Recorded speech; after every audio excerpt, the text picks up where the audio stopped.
7 mistakes you're probably making about retirement. Oh my goodness. All right, so let's read this and we're going to debunk the debunkers, if you will. Actually, I hate the term debunk. It's kind of like, do better, America, do better. Or what else the libs say? Lowest common denominator.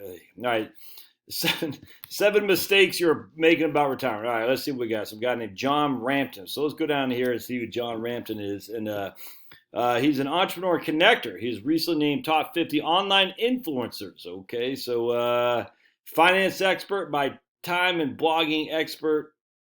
He's a finance expert by Time and a blogging expert by Forbes. Okay, that sounds a little bit odd to me. So 37% of non-retired adults believe everything is on track, but 44% of people, they don't feel this way. Probably because they read crap like this. Now, to be fair, those that feel their financial future isn't looking too bright didn't intentionally sabotage the realistic date on this, by the way. Oh, just the other day, April 22nd, 2021. They just made some mistakes along the way they weren't aware of. Thankfully, it's never too late to get back on track as long as you avoid these 7 retirement gaffes. Number 1, relying on Social Security. Your retirement benefit is based on your lifetime earnings in which you paid Social Security, explains AARP. All right. On average, though, the estimated average Social Security benefit is $1,500 a month. Notice the ARP. That comes to about $18,000 per year. For reference, the poverty line for a single person is $12,000.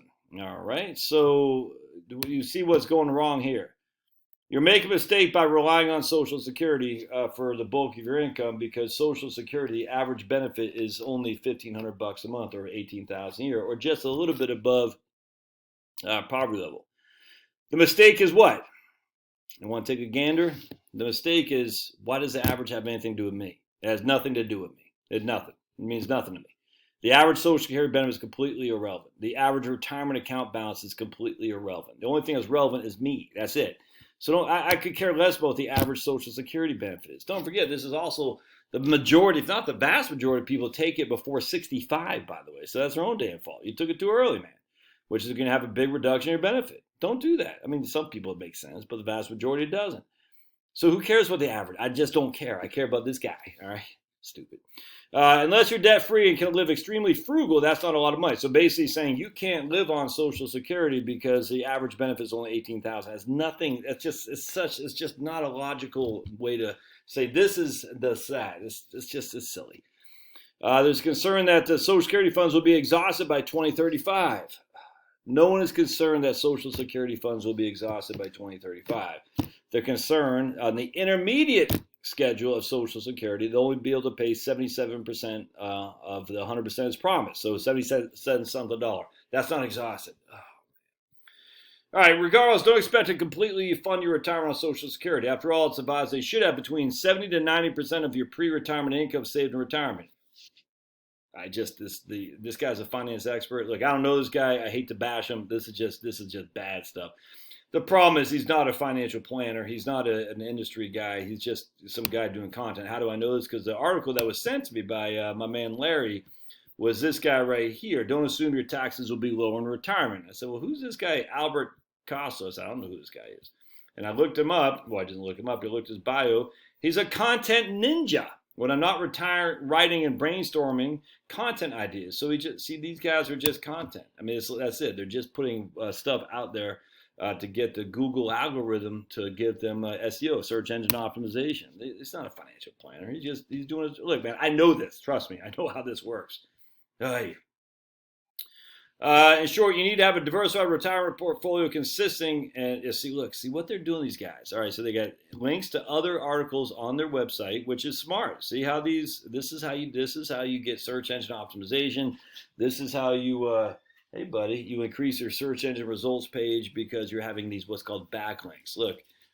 Oh, that's on Business Wire, so I'm surprised by that. Hey, no.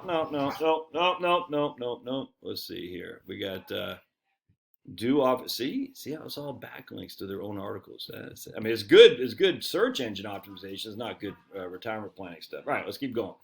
Saving without a plan. At the same time, you need to have some direction with your savings, like trying to put together a dresser from IKEA. Without the instructions. Okay, that's weird. All right, without the instructions. Good luck assembling. Okay, that's bad typo there. There's another one here too. I'll share with you. The same is true when it comes to planning for your retirement. All right. Sure. Research from Schwab found that 401k participants believe they need 1.7 million. I wonder. They found that 401k participants believe that. So, oh my goodness, this is what people think they need, and they don't have that. Why do people think they need that? Because Schwab tells them they need that. The people we have surveyed have a realistic target for retirement, but many likely aren't on track to get where it's to go. Hold on, let me pause this. All right, if this guy, Steve Anderson, president of Schwab Retirement Plan, said 1.7 million is a realistic target for retirement, that guy can kiss my butt. All right, let's see what, I want to read this article, see if, does he actually say that's a realistic plan for retirement? Here he is, Steve Anderson. 401k participants believe 1.7 is their magic number for retirement, but their investing behavior may leave them short. All right, so that's just, hold on just a second. Here's the issue. Nearly all those surveyed acknowledged they would feel confident in making the right financial decisions with professional help, yet half feel their situation actually warrants financial advice. You see what's happening here? They're trying to encourage you to seek financial advice through Schwab, to pay that sweet, sweet assets fee. Yeah, okay. All right, whatever, man. The whole industry drives me insane. All right, any effort to see, holy crap, he's just literally cutting and pasting from this article. I just read this. Any effort to set aside money for the future is worthwhile. This is freaking, I saw this right here. Any effort to set money aside for the future is worthwhile. This guy's literally just cut and pasting from this Business Wire article. This guy's acting like he's interviewing these people. Oh, all right. Research from Schwab. Hold on just a second. This is freaking, I almost found the research from Schwab. All right. Research from Schwab finds that although 401k participants believe they need, does it even say the problem with a question mark? All right. Dude, that's freaking, that's some weak stuff. These people, oh my God. All right, so investing in variable annuities. So annuities are set to create cash flow in retirement, says financial planner. What are you chomping on, Chomps? What you got there, big boy? All right, got your toy. Good boy. If you're not familiar with annuities, this is where you make payments to an insurance company that you invest the money that you'll get guaranteed monthly payments in retirement. All right, it's kind of like funding your own personal pension. Here's the problem with variable annuities. First, they can fluctuate depending on the market. Second, they come with expensive fees, sometimes as high as 3%. You're giving away 3% a year almost. Let's see if this guy, did he just cut and paste this article too? I bet he did. This is freaking nuts. I'm pause it. Okay. Holy. He's just cutting and pasting this, man.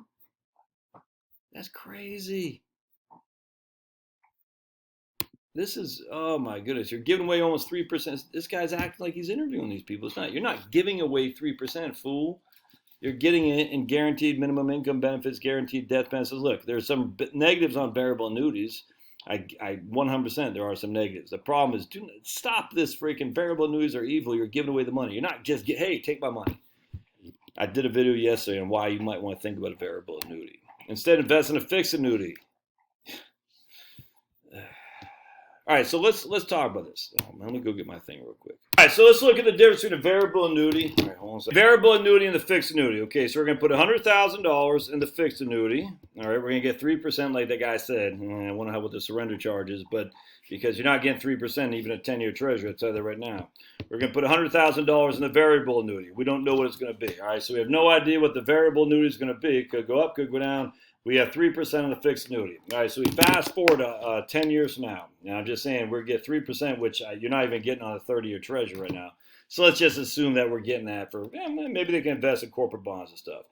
3% is our interest rate, 10 years, no payments. This right here will be worth $134,000. Okay. The fixed annuity will be worth $134,000 in 10 years. So let's just make sure I did that right. 3% interest, compute future value. Yeah, okay, good. Good, that's right. The variable annuity, Pablo, hold on a second. We don't know what this is going to be. We don't know what the cash value is. Remember, this is the cash value. That's the walkaway money. 10 years, this will be worth $134,000. We don't know what the variable annuity will be. It could be worth 0. It could be worth 200. It could be worth 300. It could be worth 85. We have no idea.